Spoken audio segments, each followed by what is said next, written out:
We provide you the platform to turn your dreams into reality.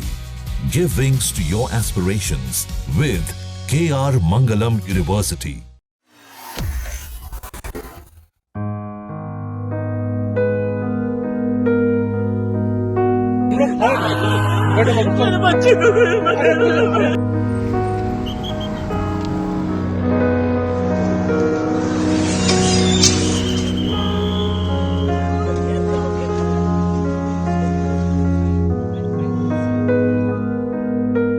Pahalgam के बैसारन में 22 अप्रैल के दिन रोज के जैसे धूप निकली। हरी हरी घास के मैदान का लोग मजा ले रहे थे, लेकिन फिर दोपहर आई। ये दोपहर ऐसी आई कि दिन के उजाले में ही कई घरों में अंधेरा कर गई।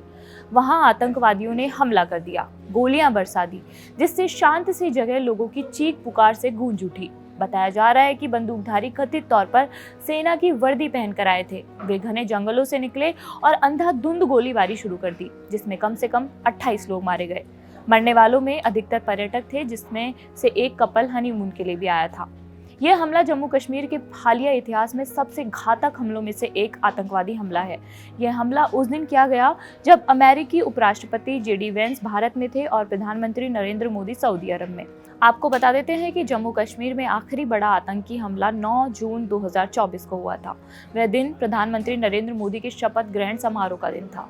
अज्ञात आतंकवादियों ने तीर्थयात्रियों को ले जा रही एक बस पर गोलीबारी की, जिसमें 10 लोगों की मौत हो गई और 33 लोग घायल हो गए। अब इस वीडियो में हम बात करेंगे कि पहलगाम क्यों फेमस है, बैसारन कहाँ है जिसे मिनी स्विट्जरलैंड कहा जाता है, और आखिर यहाँ पर ही आतंकवादियों ने क्यों हमला किया था। पहलगाम जम्मू और कश्मीर के अनंतनाग जिले में एक हिल स्टेशन है, जो कश्मीर घाटी के दक्षिण में स्थित है। श्रीनगर इंटरनेशनल एयरपोर्ट से लगभग 90 किलोमीटर दूर स्थित पहलगाम की लिद्दर नदी के किनारे प्रसिद्ध पर्वतीय पगडंडियों और घने जंगल, जिसे गडरियों की घाटी के नाम से भी जाना जाता है। इस जगह को हिंदू तीर्थ स्थल अमरनाथ गुफा मंदिर का भी घर कहा जाता है।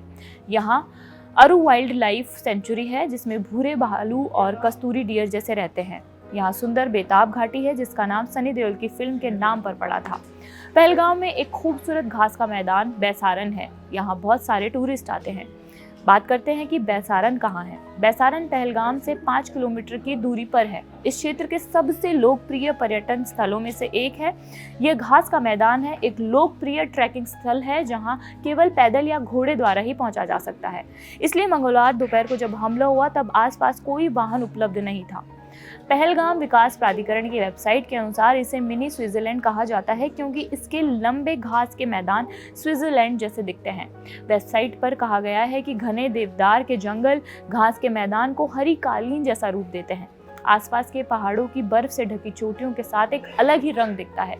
विभाग का कहना है, गर्मियों में एक घाटी एक ताज़ा पन्ना की तरह दिखाई देती है और फोटोग्राफी के लिए अच्छी जगह मानी जाती है। सर्दियों में बर्फ के एक अजूबे में बदल जाती है। दोपहर करीब 3 बजे उस समय इस जगह की पूरी दिशा बदल गई, जब आतंकवादियों ने अंधाधुंध गोलीबारी शुरू कर दी। बता देते हैं कि मंगलवार को हमला कैसे हुआ। दोपहर 2:45 से 3 बजे के बीच 2-3 संख्या में बंदूकधारियों का एक ग्रुप पास के जंगलों से उतरा था। इस घाटी के आसपास जंगली जंगल है। आतंकवादियों ने गोलीबारी शुरू कर दी और कम से कम 28 लोगों को मार डाला, जिनमें से ज्यादातर पर्यटक थे, जबकि अन्य घायल हो गए। मीडिया आउटलेट्स में बताया है कि आतंकवादियों ने आर्मी यूनिफॉर्म पहनी हुई थी। उस जगह आसपास कोई वाहन होने से भी दहशत और बढ़ गई। कई जगह ये भी बताया जा रहा है कि इस घाटी के आसपास कई सारे जंगल थे, तो आतंकवादी जंगल के रास्ते से ही आए और वापस वो उसी रास्ते से भाग गए। इस वजह से सुरक्षा बलों को इसकी जानकारी नहीं मिल पाई है। और अभी जैसा कि मैंने आपको बताया कि ये पहलगाम से बैसारन जो है वो 5 किलोमीटर दूर है, तो जो भी जिस टाइम गोलीबारी हुई है उसकी आवाज़ें जो हमारे सुरक्षा बल है उनके पास तक भी नहीं पहुंच पाई। काफ़ी देर से उन्हें सूचना मिली। इस खबर पर जो भी लगातार अपडेट रहेगी वो हम आपको देते रहेंगे। मेरा नाम मनीषा है। देखते रहिए जागरण। शुक्रिया।